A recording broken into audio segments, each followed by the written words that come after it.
Today I will be doing the plate model. The plate model is used to indicate what is the proportions of like fruits, proteins, and carbohydrates that we need to eat. Although I will also add two other elements, one which is fats and the other one which is water. So first I'm going to do a circle. The circle will represent the plate.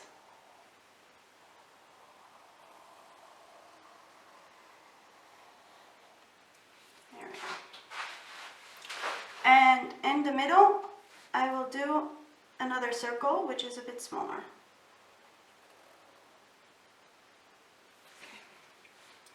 So the big circle represents the plate, the smaller one represents fats. And then I will separate the plate in half, and one side will be again separated to create quarters. So my plate model. And I will add one more circle here.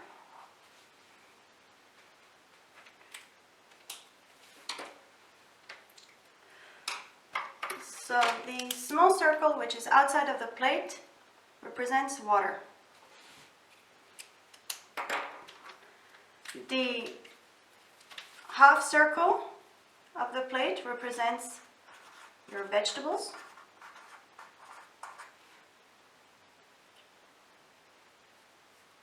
And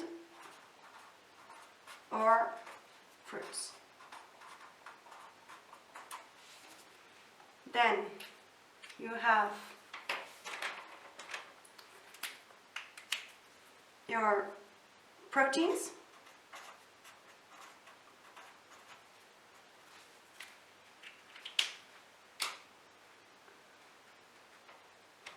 And lastly, your carbohydrates.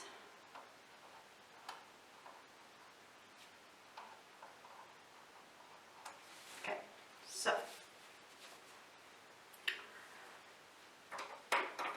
the water, the recommended amount of water that should be drank is around 8 glasses per day. This is just the average amount. It's just also a reminder that if you're not someone who drinks a lot of water, you know you have to drink water. Now, a great way to know to keep track of water is for example, I drink water every time I brush my teeth. So before I brush my teeth, I drink a glass of water. And then with every meal, and I always make sure to have a cup or a glass at home close to me where I can fill it with water, and if I'm outside, it's usually a bottled water. Now the carbohydrates would be like your rice, your pasta, quinoa, couscous, and you can also add in there potatoes. The reason I put potatoes is because potatoes is more of a carbohydrate although it's also a vegetable, it's closer to carbohydrates. It's very starchy. And a lot of dishes, which are pasta dishes, there are some pasta dishes that use potatoes as a base. So yes, your carbohydrates is like rice, pasta, quinoa, couscous, potatoes, and grains in general. Now, if you are gluten intolerant, you can have use buckwheat as a substitute for the gluten pasta. Preferably, it is important to use whole wheat or whole grain. This is because you get all the beneficial ingredients and, well, nutrients of the grains, which is usually removed. Some of the nutrients are removed during the process, and you will only have a few of them in the white pasta, white bread, and rice. So if you want to have the best of your carbohydrates, you can go for your wild rice, you can go for whole wheat pasta or anything to do with buckwheat. Quinoa is very good. Couscous is also a good grain. Potatoes, you can eat them whether it's white or sweet potatoes, whichever you prefer, those are fine, they're not processed in general.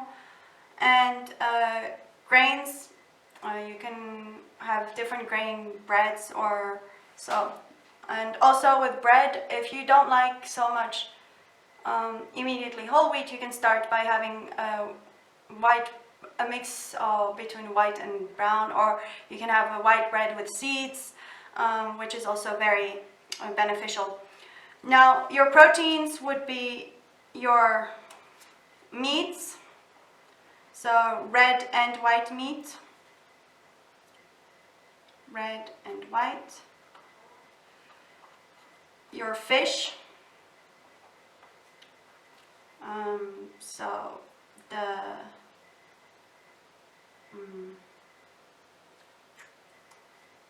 saltwater fish or river, let's say, sweetwater fish, river water. Sweetwater fish. And sweetwater fish is usually fish that grow in lakes, rivers. It's a non-salty water. Then you have also seafood in this category. Tofu for those who are vegetarian or vegan. And for vegetarians, you also have beans, and that also works for vegans. Now, beans are a very good protein source for those who don't eat meat or fish. Then your fats, which is in the center over here, would be your dairy, which is like your milk, cheese, yogurt.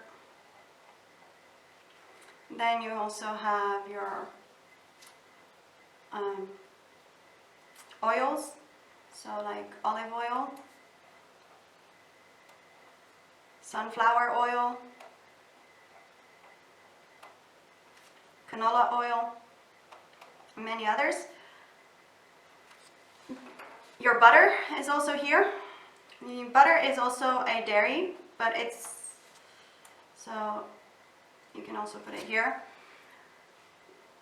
Then there's your, for those who don't take butter, margarine.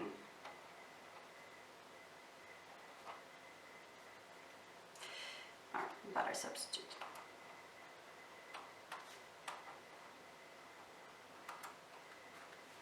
Okay, so dairy, like your milk, cheese, and yogurt, they are your fat content, but it also has a little bit of protein, but it is closer, it has a larger fat content than protein content, so it is therefore categorized as a fat. For the fats, you need to avoid trans fats. So trans fats are very bad for your health.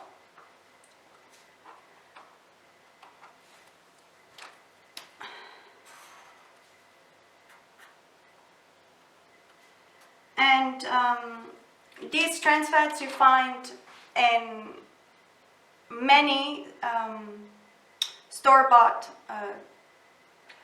processed food, which in some people call junk food, so like your chips, your cookies.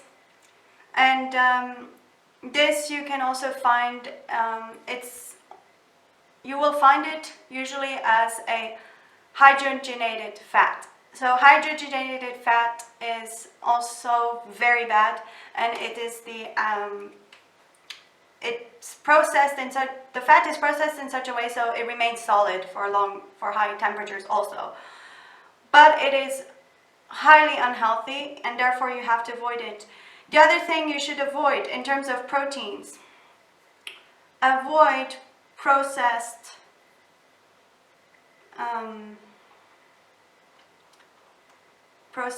meat cuts. So like the ham that you buy. Not all hams, of course. There are some hams which are perfectly okay to eat. Like in Spain, you have your jamón serrano, which is or the jamón ibérico, which is also quite healthy, also for those who have a bit of a higher cholesterol. But in general, the cuts, meat cuts, you can eat some, but you shouldn't eat too much. So if you can avoid them, if you like your meat cuts or your charcuterie, then eat small amounts. Then your fruits and vegetables is 5 a day if you can, of either vegetables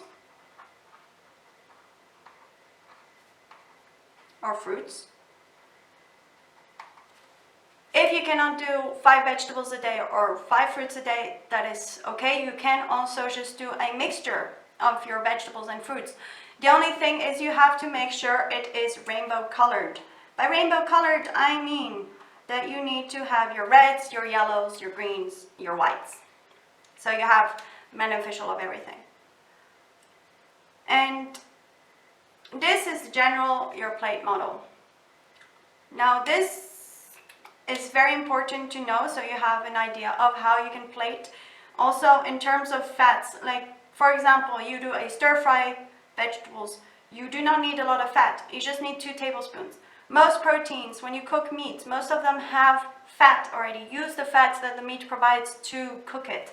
Do not add extra fat, it's not necessary. Bacon is one of such proteins.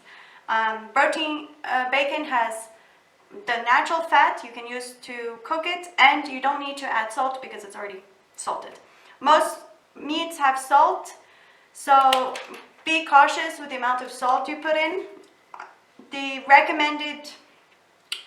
What I recommend if you plan to use salt for your dishes, especially your cooked dishes, is it has to be 1%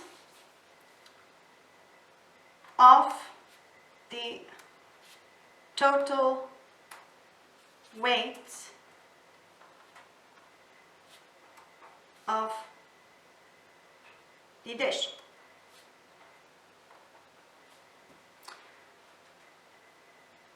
So make sure that if you do a soup of 1 liter, you put 1% salt. Don't put too much. Especially, this isn't the case if you make your homemade vegetable stocks or meat stocks.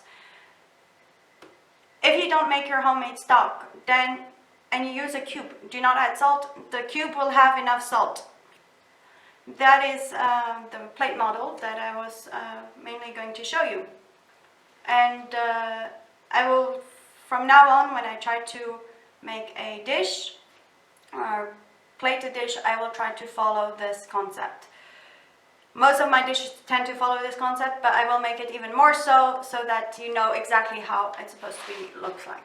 Alright, then have a nice day, and I hope you liked the plate model.